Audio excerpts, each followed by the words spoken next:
అందరూ ఎదురు చూస్తున్నారు. మా రాశి ఎలా ఉంది, మా వాసి ఎలా ఉంది. దీని గురించి ఒక్క మాట నేను చెబుతాను. చాలామందికి ఏమిటి అంటే ఆదాయ వ్యయాల మీదనే లెక్క, రాజపూజ్య అవమానాల మీదనే లెక్క. కానీ మా జ్యోతిష్శాస్త్ర పరంగా ఇవన్నీ ఎందుకు అంటే మిమ్మల్ని కాస్త ఎంకరేజ్ చెయ్యటానికే తప్ప ఇది పట్టుకొని మీరు నీరసించిపోకండి. ఎందుకంటే ఒక్కొక్క పంచాంగకర్త ఒక్కొక్క రకంగా రాసే అవకాశం ఉంది. కాబట్టి అన్నింటినీ సమన్వయం చేసుకొని మీ వ్యక్తిగత జాతకంలో మంచి దశలు నడుస్తూ ఉంటే ఈ గోచారంలో ఇప్పుడు పెద్దగా ఇబ్బందులు అనేటువంటివి మీకు ఉండవు. ఇది తెలుసుకోండి. మేషరాశి ఆదాయం 14, వ్యయం 11, రాజ్యపూజ్యం 5, అవమానం 7. ఏలినాటి శని ప్రారంభమైందే. మేషరాశి వారు జాగ్రత్తగా ఉండాలి.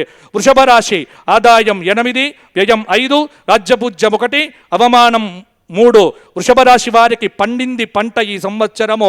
ఏది మొదలు పెట్టినా విజయప్రాప్తి విజయప్రాప్తి విజయప్రాప్తే. వృషభ రాశి వారు అప్పులిచ్చే స్థాయిలో ఉంటారో ఏమీ భయము లేదు, కష్టాలన్నీ దూరమైపోయాయి.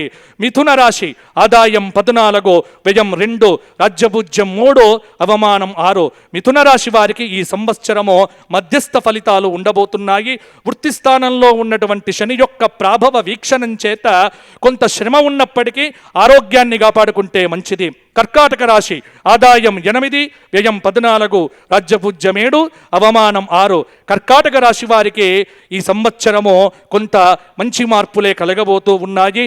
భగవద్ ఆరాధన, రామచంద్ర ఆరాధన చేస్తే మంచిది. సింహరాశి ఆదాయం 11, వ్యయం 1, రాజ్యపూజ్యం 3, అవమానం 6.